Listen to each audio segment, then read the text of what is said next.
Hello everyone, good morning, good afternoon, or good evening. Kung unsa man mo orasan naminaw sa atong mga dramang Bisaya.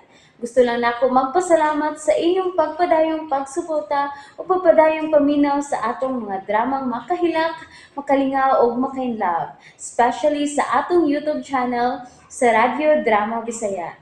And if wa pa mo nakasubscribe sa atong YouTube channel, subscribe na and hit the notification bell aron ma-notify mo sa mga bag-o natong uploads. And now, mapaminaw na ninyo ang maong sumpay sa atong drama. Exorcista. Pwede po. Pero magpaabot na ta sa signal ni Padre Amaro. O baka, basig doon nagselos kang Padre Amaro. Unsay buot mong ipasabot, ha, Doris? Basig na naglagot niya. Kay nag-ibit-ibit, tingali siya ni Adtong Gingalan og Cheryl. Ay, Doris! ay sa pangunan na, oy. Magabaan ka gani na. Ikaw yan na. Mugnag-mugna pa yung kag istorya na. Wa manggod ko magmugna-mugnag istorya, God. Nangatarungan lang. Oh. Doris! Tanawa! Tanawa ang aso! Tanawa ang aso nga ni Olmo sa klartong nagisunog atong katugipita ka sa patay nga lawas sa bitin! Lapor mang bayan sa taong kasungayan! Sasaba ni Doris, oy. Wa man lagi, oh. Aso naman yun na, oh. Wa man, Doris! Pasilugbo nga rato sa imong hunahuna. Dili lagi, Nay! Klaro kaya ako nakita sa dugo ka mga mata! Nalaigo na Doris, oy. Kay mo nanimbaot na kumbalhibo si imong isulti na. Ang may pabalik na lang dito sa opisina ka, okay? Magtiwas pa kong limpyo din sa kristeria. Sige, biyaan sa kamurya. Doris, sige na. Ayaw nagkahadlok. Bueno, pagsangpit lang ha kung doon na kay tuyo. Kay adto ra ko sa kusina. Oh, sige. Sige, Nay.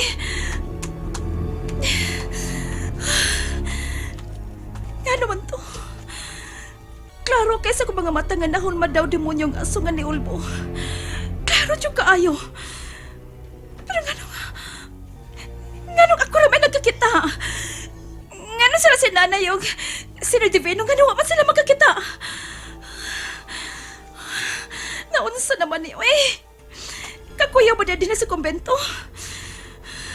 Bahala na. Mubalik na ko sa opisina. Dili maayo mapadako sa kong kahadlok.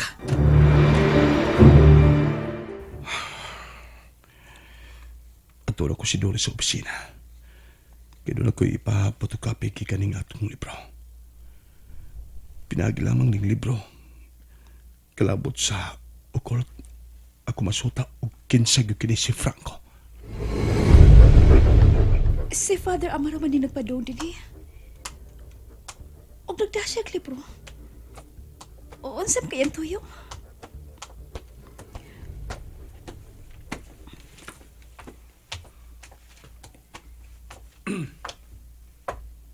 Doris, may kaniya ka. Palahuli kong pa-photocopy niya akong libro ato sa may merkado. Kining page 66 lang, ipa-clear copy lang palihog. Unsa man yung libro ha, Father? May tungod kini sa mga occult signs and symbols. Dalo ko ibot sa taon. Tungod kini sa gipada nga package. Gusto ko lang akong himuon ang personal nga investigasyon kalabot nini. Mao ba? Tanaw ko na, Father. Oh! No! Dili! Kini mahulag way, Father. Mao kani ako nakita. Kining aso nga ni Ulbo sa karton nga nasunog kanina. Mao ni ako nakita. Napurma ang aso nga. Kani ba oh? Napurma ang aso ingon ni Father. Kani ba? Kani oh? Mao ba, Doris? Pero kaya imposible. Father, nakasyagit ko ganiha. Kaya samtang nasurtihan na sila si Nana o si Tay Divino. Kini ni gawas nga lagway nga nahulma sa maong aso. Oh my God. Father, asay puti pasabot ni ini. The symbols on the left are of Astaroth. Both were derived from the Egyptian Ankh.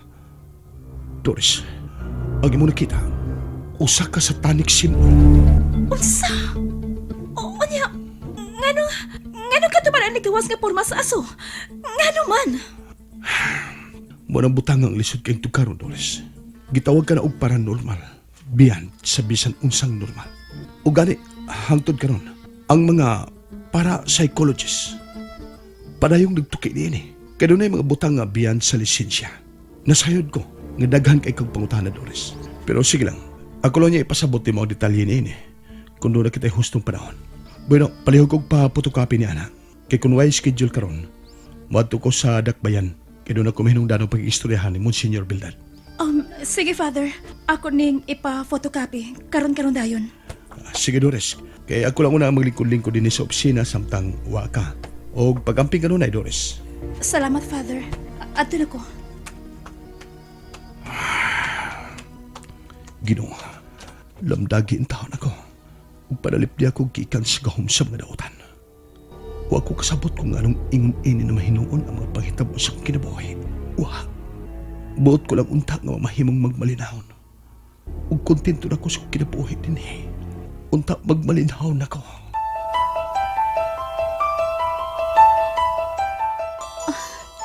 Nahuman ako pa photocopy. Ako rin dadun ka, Father Amaro.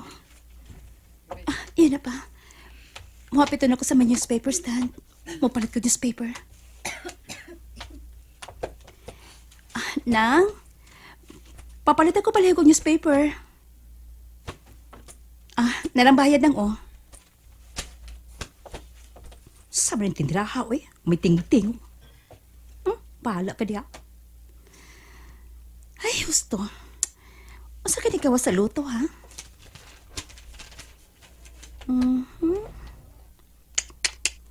Huwag yun maggawa sa akong maintain da. Oh, yun na pa. Kaning ani asaw lagway. Ingon sa... si Jojo kini! Pero nganong adiya siya sa balita. Ako pasahon. Gipatay sa bana sa babay nga gikadog sa biktima. Ang lalaki nga nailhan lang sa alias nga Jojo.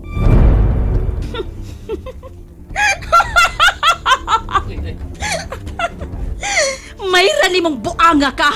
Nakabawas na ko ni mo. Apan dili pa katapusan sa tanan. Usam na siya, nagpagkatawa. Kapaw na buang lang. Hoy! Mas buang mo! Mga himantayon! Uy, si Doris maning nagpadung dinhi nga nagpunay ngisi. Nga naman ka? Nay! Nay, good news! Uy, kadako man ni mo ngisi ha, Doris? Mura man og nakadaog kag loto. Nay, tanawa! Tanawa ka, Nay! Tanawa, Uy, si Jojo man di ay lagi ni. Uy, Maria Santissima. Gipatay si Jojo sa balas iyang gikabit kaya nasakpan sila sa akto. Mao ka na, Nay! Di ba good news? Ha? Maayo na para niya! Doris, di na maayo. Kay bisan pa man kung nakasa si Jojo nimo. Dili maayo nga magunahon na ta sa kalautan sa uban.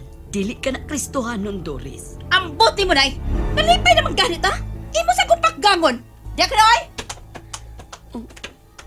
Naunsa man ni si Doris. Pagkalisod, sabton yun yung bata. Iron saon taman. Ako mang anak. Ako na lang yung piliton pagdawat nga ingon ana gid siya. Mayo kinabot na si Doris. Yun na. Sa nagbang kayang dagway. Mura mo og malipayon. Father, naray mag-ipa-photocopy, Mura man og nagmalipayon ka karon, Doris, ha? Nayo, di gwapa kag samot kun mo pahiyom ka. O sa hinungdan, ha? Abi mo, malipayon kay ko, Father. Nga naman di ay, dili pwede? Oh, pwede, God. Nga dugong taong di man pwede. Bisultihin ko sa hinungdan. Well, tungod sa balita karong adlaw. Kay, unsang balita agad?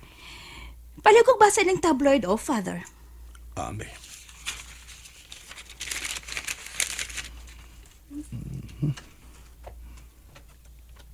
lalaki gipatay tungod kinasakpang nakigdog sa asawa.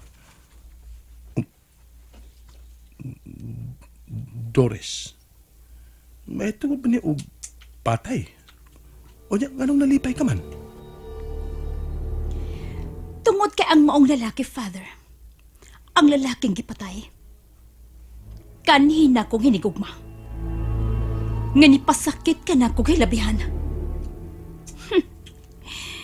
Siya ang lalaking nagbinuang og nagluib na ako, Father. Busa angay lang siyang mamatay. Angay lang siyang mamatay. Doris, Og nang hinaot ko, nga dili kasama kaniya, Father Amaro. unsa?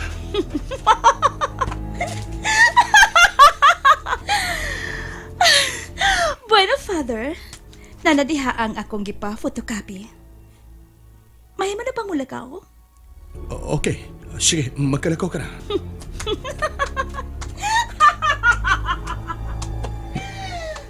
Nalingaw ko! Diyos ko, Nalingaw ko! naba kay dipikto sa pangisip kini si Doris. Ay, kalibo ko kaya. Mag-andam lang ko sa kundat nun.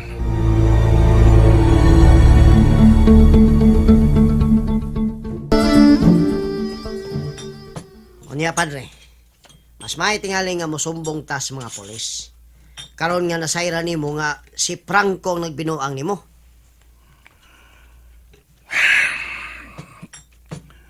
Ayaw lang tayo libino. Ah, Kaya kung atong isumbog kini sa mga pulis, posible nga mo grabe pa hinuon ang sitwasyon. Sagdi lang, muhimo ko personal nga investigasyon kalabot na yun eh. Mao ba? Mao ba, Padre? Kabuang gid ining Franco, no? Sa akong paminaw, Padre. Dunay motibo kung nga nung iya ka nang gibuhat nga na nimo. Ambot o kumasayod siyang bot mahitabong. Nagsugod bang ko sa dihang dito sa ospital, gisabligan siya ni ng Isabel ug agwa bindita. Wala ko to sa lahuna na Isabel. Ito gihimo kay gisamukan siya ni Franco. Basan ba ya, Father Con? Nagselo siya nga nagsige kag kuyog-kuyog ni anang Cheryl, ni anang teacher Cheryl. To, ara. Bida po nimo, Doris. Oy, jutay nga butang, imo pa maghatagag Malaysia. Gusto siya, Talibino. Doon na tuod siya tinguha ni Cheryl. Ug basi nagtuo siya, nga nanguyab ko kang Cheryl. Unya, Father. Wa kay plano? O, Doris. And that's it, everyone. Thank you for listening for today's episode. And don't forget to subscribe and hit the notification bell. Kita-kits sa sunod na episode. Bye-bye!